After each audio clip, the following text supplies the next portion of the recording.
Bien, bonjour à tous. Bonjour. Vous allez bien? Oui. Dieu est bon pour vous? Oui. Amen. Amen.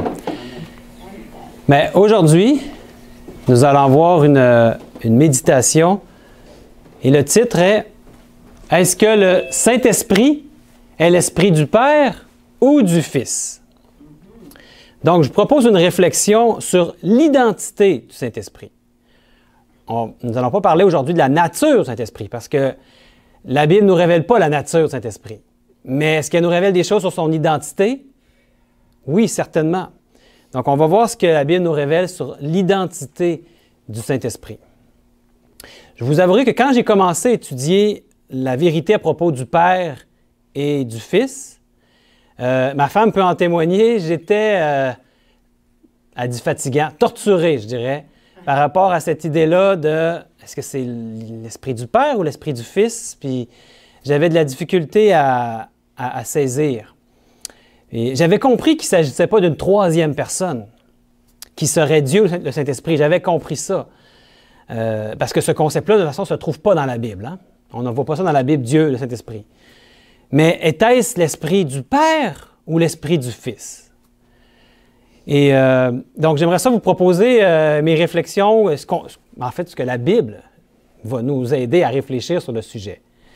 Et la Bible a vraiment quelque chose à dire par rapport à l'identité du Saint-Esprit. On va débuter par Éphésiens 4.4, un premier verset qu'on va voir à l'écran. Il est dit, « Il y a un seul corps et un seul esprit, comme aussi vous avez été appelés à une seule espérance par votre vocation. » D'après ce texte, il y a un seul esprit, non pas deux. Hein? Vous êtes d'accord? Un seul esprit. Mais on va voir le passage de Romains, où Paul nous parle de l'esprit. C'est le passage qu'on a lu tantôt, mais on va le relire. Puis remarquez bien la terminologie qui est utilisée par Paul, alors quand il se réfère à cette même identité. Je vais vous mettre ça à l'écran. Romains 8, les versets 9 à 11. Il est dit, « Pour vous, vous ne vivez pas selon la chair, mais selon l'Esprit. C'est du moins l'Esprit de Dieu habite en vous. Si quelqu'un n'a pas l'Esprit de Christ, il ne lui appartient pas. Et si Christ est en vous, le corps, il est vrai, est mort à cause du péché, mais l'Esprit est vie à cause de la justice. Et si l'Esprit de celui qui a ressuscité Jésus d'entre les morts habite en vous, celui qui a ressuscité Christ d'entre les morts rendra aussi la vie à vos corps mortels par son Esprit qui habite en vous. » Donc, il appelle cette identité l'Esprit de Dieu, l'Esprit de Christ. C'est l'Esprit. C'est l'Esprit de celui qui a ressuscité Christ d'entre les morts. C'est toute la terminologie qu'il utilise hein, pour parler de cette même identité de l'Esprit. Ça nous amène où tout ça? C'est peut-être difficile à comprendre. Quel esprit? Est-ce que c'est l'esprit du Père? Est-ce que c'est l'esprit du Fils? De qui est l'esprit? C'est l'esprit de qui? Est-ce que c'est Christ ou celui qui a ressuscité Christ d'entre les morts? Et il est dit au verset 11, hein, à la fin, cet esprit-là désire habiter où? En nous. En nous. En nous. C'est un peu similaire à ce qui est dit dans le livre de Jean. Puis c'est ce que je vous propose dans Jean chapitre 14, où il est dit au verset 23. Jésus lui répondit, « Si quelqu'un m'aime, il gardera ma parole, et mon Père l'aimera. Nous viendrons à lui, et nous ferons notre demeure chez lui. » Ici, c'est un peu la même chose. Le « nous », il y a qui derrière ça? Le Père et le Fils. Le Père et le Fils, hein? C'est clair ici. Donc, Jésus dit, « Si vous m'aimez, gardez ma parole. Mon Père vous aimera et nous ferons notre demeure en vous. » C'est ça ici qui est dit. Hein? Et qu'est-ce que Paul disait tantôt dans Romains 8?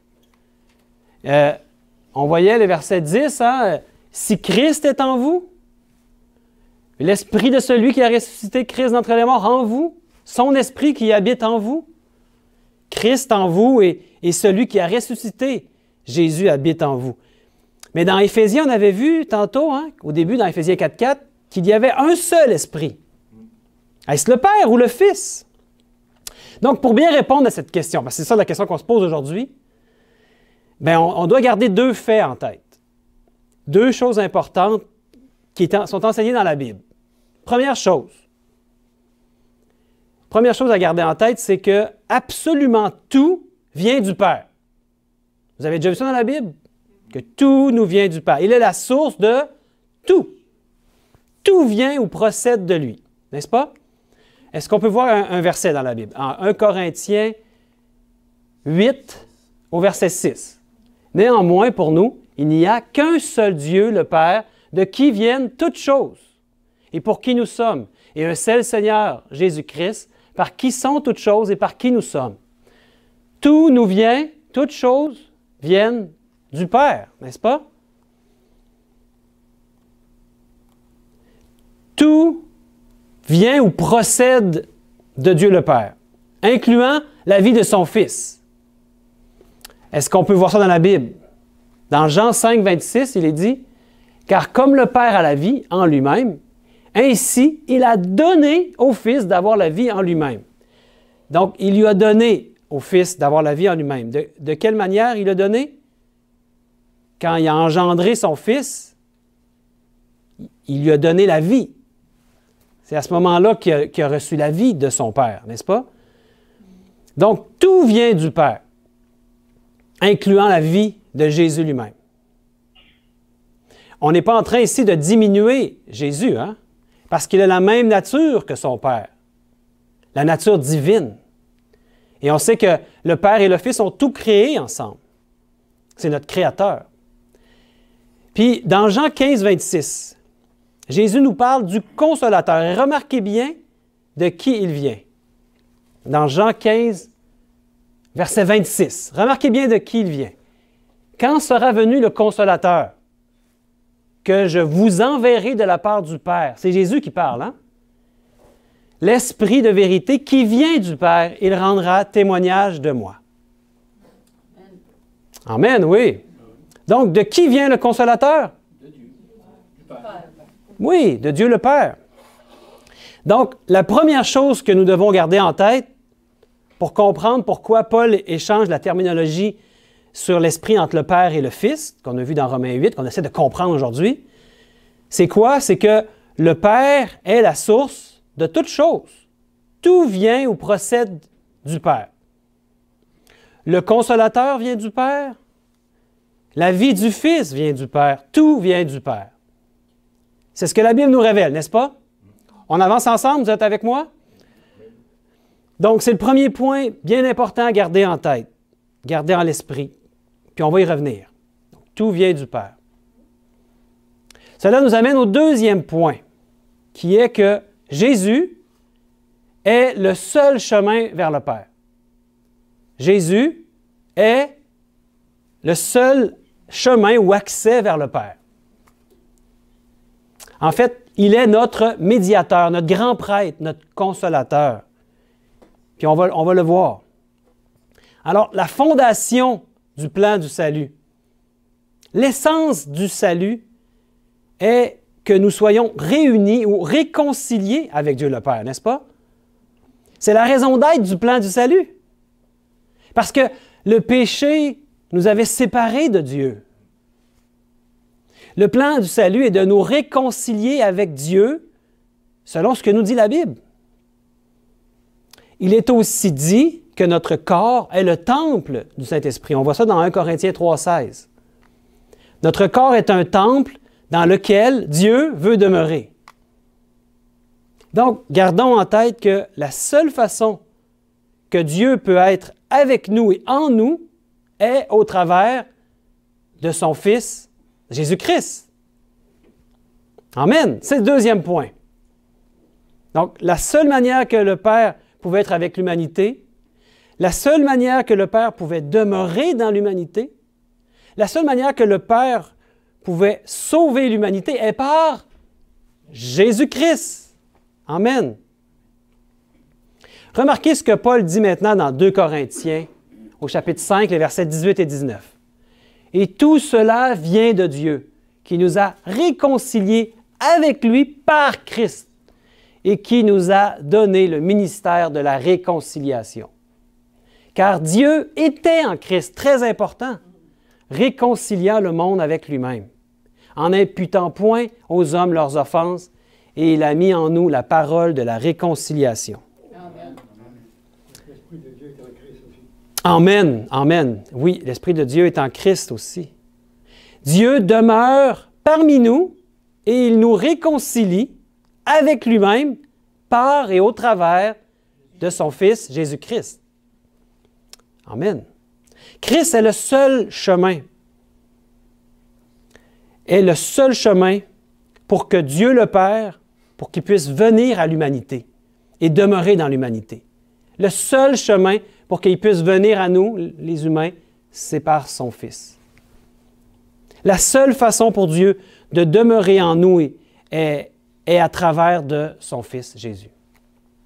Et Éphésiens 2,18 nous dit, la version second 21, « À travers lui, en effet, nous avons les uns et les autres accès auprès du Père par le même Esprit. » Oh, on avance, hein? Qu'est-ce qui est dit ici? À travers de Jésus, nous avons accès par un même Esprit auprès du Père. Alors, les deux points sont ceux-ci. Le Père est la source de toutes choses. Tout nous vient du Père. Puis le deuxième point, c'est que Jésus est le canal par lequel tout vient à l'humanité. Jésus est le seul chemin par lequel le Père peut demeurer dans l'humanité. Notre destination est de retrouver l'accès au Père. C'est l'objectif du plan du salut qui est de nous réconcilier avec Dieu le Père. Mais la seule façon d'avoir accès au Père et la seule façon pour Dieu de demeurer en nous est à travers de son Fils Jésus-Christ. Selon le livre d'Hébreux, on va aller au chapitre 10. Jésus, il a consacré ou inauguré cette voie au travers de sa chair. Hébreux 10, versets 19 et 20, il est dit, « Ainsi donc, frères, puisque nous avons, au moyen du sang de Jésus, une libre entrée dans le sanctuaire par la route nouvelle et vivante qu'il a inaugurée pour nous au travers du voile, c'est-à-dire de sa chair. Par son incarnation dans la chair, Jésus-Christ, le Fils de Dieu, a inauguré une route nouvelle et vivante. C'est formidable. Un chemin nouveau et vivant qu'il a consacré pour nous. C'est une voie consacrée par Jésus. Alors, quelle est la seule façon par laquelle Dieu peut demeurer dans l'homme? À travers de son Fils, Jésus-Christ. Il est tout pour nous. Il est devenu notre frère. Et il est le second Adam. Et c'est seulement par lui que l'humanité peut avoir accès auprès du Père. C'est pourquoi quand nous recevons Jésus, nous recevons le Consolateur et nous recevons en fait le Père. C'est ça, hein, la vérité qu'on est en train de regarder aujourd'hui dans la Bible. Pourquoi? Parce que, notre frère le dit tantôt, Dieu était en Christ par son Esprit. Jésus nous réconcilie individuellement avec Dieu le Père parce que le Père était en Christ. Jésus est le lien entre Dieu et l'homme, et le pont, le médiateur, notre grand prêtre, notre consolateur. C'est pourquoi la fondation de l'Évangile est Christ en vous, l'espérance de la gloire. On voit ça dans Colossiens 1, 27. Pourquoi? Parce que si vous avez Christ, vous avez le Père. Pourquoi? Parce que l'Évangile est de nous réconcilier et nous réunir avec le Père. Et la seule façon pour nous d'être de nouveau unis avec le Père est par Jésus-Christ. Amen. C'est pourquoi lorsque vous recevez Jésus, vous avez l'Esprit, vous avez le Père et vous avez Jésus. C'est pour cela que Jean a dit dans 1 Jean 2, 23, Quiconque nie le Fils n'a pas non plus le Père. Quiconque confesse le Fils a aussi le Père. Amen. C'est très simple, hein? L'Évangile, c'est pas obligé d'être compliqué. C'est très simple, en fait. Le salut ne se trouve que dans la réunion avec le Père. Parce que le péché avait tout brisé ça. L'Évangile, c'est de nous qu'on retrouve notre union avec le Père, comme Adam et Ève avaient avant le péché. C'est ça l'Évangile. Le seul chemin pour que cette réunion-là puisse avoir lieu, ou réconciliation avec le Père-là puisse avoir lieu, est au travers de qui? Jésus-Christ. Amen. Notre seul Sauveur. La seule manière, donc, pour le Père de demeurer en vous et en nous est au travers de son Fils Jésus-Christ. C'est comme ça qu'il peut demeurer en nous, au travers de son Fils. Alors, quelle est la seule solution au problème de l'humanité? C'est d'avoir Jésus en nous. L'Évangile, tout l'Évangile pointe vers l'accomplissement de l'Évangile éternel, c'est Jésus-Christ en vous. Il dit, il est avantageux que je m'en aille. Parce que si je ne m'en vais pas, je ne pourrais pas vous envoyer le Consolateur. Qui est quoi dans le fond? Le Consolateur, c'est son esprit glorifié. Il l'a envoyé après la Pentecôte, 40 jours après la Pentecôte. Et il fallait qu'il soit intronisé au ciel, qu'il soit glorifié. Et après, il a fait don à l'humanité de son esprit, l'esprit de Jésus. L'esprit de Jésus glorifié. Parce que dans sa chair, il était limité. Il ne pouvait pas être partout. Mais maintenant qu'il est glorifié au ciel, il est toujours avec nous. Il dit, je vais être avec vous tous les jours jusqu'à la fin du monde. C'est une promesse certaine. Il est avec nous en ce moment. Jésus-Christ, son esprit, lui-même. Donc, l'Évangile, c'est d'avoir Jésus en nous. C'est la seule solution au problème de l'humanité. Qu'il habite en nous, dans notre cœur. Ce qui entraîne que le Père habite aussi en nous. Vous êtes d'accord avec ce qu'on vient de voir? C'est pourquoi, si on revient au texte de Paul dans Romains 8, où il parle de la même entité, on a vu ici l'Esprit de Dieu, l'Esprit de Christ. C'est comme interchangeable dans la terminologie que Paul utilise ici. Christ est en vous. L'Esprit de celui qui a ressuscité Jésus d'entre les morts, c'est qui? C'est le Père. Puis il dit, par son Esprit qui habite en vous, c'est le Père, c'est le Fils. Parce que pour Paul, quand nous recevons Jésus, cela est équivalent à recevoir le Père. Vous voyez ça ici? Alors, quand vous recevez l'Esprit, tel que nous l'avons vu dans Jean 14, 23, quand vous recevez le Consolateur, vous recevez autant le Père que le Fils. Alors, de manière simple, l'Esprit que nous recevons est l'Esprit de Jésus, mais il n'est pas dépourvu de l'Esprit de Dieu le Père. Parce que Dieu était en Christ. C'est simple, hein? Dieu était en Christ, donc quand on reçoit l'Esprit de Jésus, il n'est pas dépourvu de l'Esprit de Dieu le Père. Ils ont un même esprit. Quand on a l'Esprit de Jésus, on a l'Esprit du Père. Je veux dire, essayez pas de comprendre ça avec la logique humaine. Non, mais c'est ce que Dieu nous dit. Quand tu reçois l'Esprit de Jésus, parce que Dieu était avec Christ, nous recevons l'Esprit du Père aussi. Si vous avez Jésus, en fait, vous avez Emmanuel. Qu'est-ce que ça signifie, Emmanuel? Dieu avec nous. Et oui, vous connaissez ça. Dieu est Dieu avec nous. Emmanuel, c'est ce que ça signifie. Quand ils disaient Emmanuel, les Hébreux, pour eux, c'est ça qu'ils disaient. Ils disaient Dieu avec nous. Le mot Emmanuel signifie ça.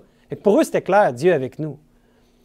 Dieu demeure avec nous au travers et en son Fils Jésus-Christ parce que Dieu était en Christ.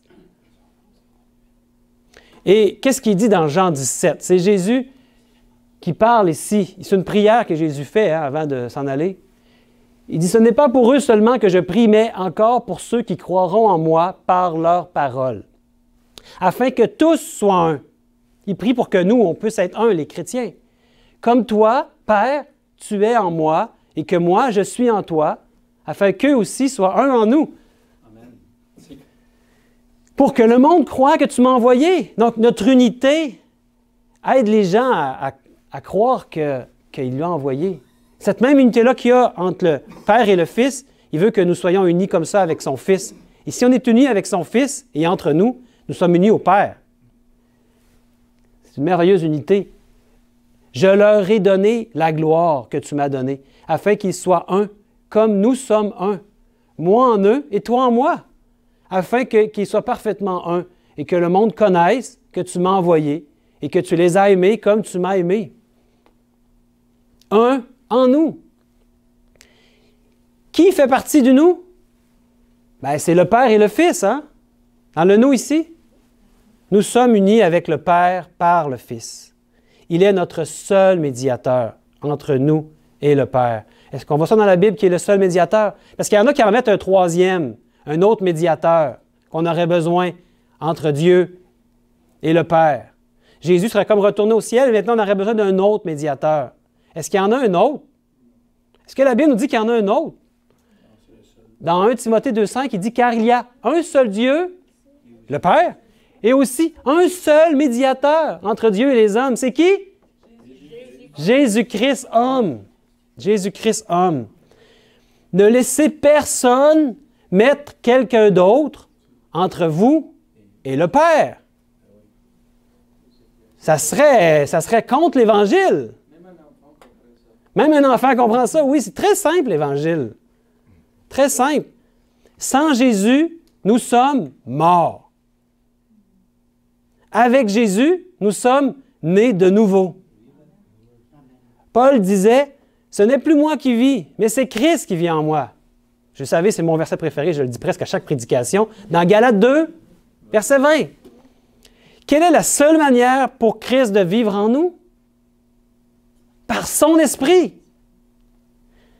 L'esprit de Jésus lui-même, mes frères et sœurs. Pas un autre esprit. Moi, je ne veux pas d'un autre esprit, je veux le seul médiateur, Jésus-Christ.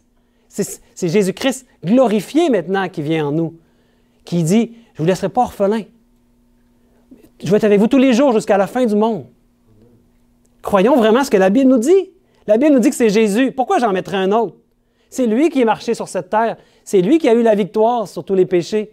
C'est de son esprit que j'ai besoin pour me donner la victoire puis me consoler à tous les jours. Vous savez que le mot consolateur est traduit, c'est le mot paraclet. Hein? Et consolateur veut dire aussi, est traduit aussi par le mot avocat. Seulement 4 endroits, on trouve ce mot-là paraclet dans la Bible. Hein? Il est toujours employé par Jean.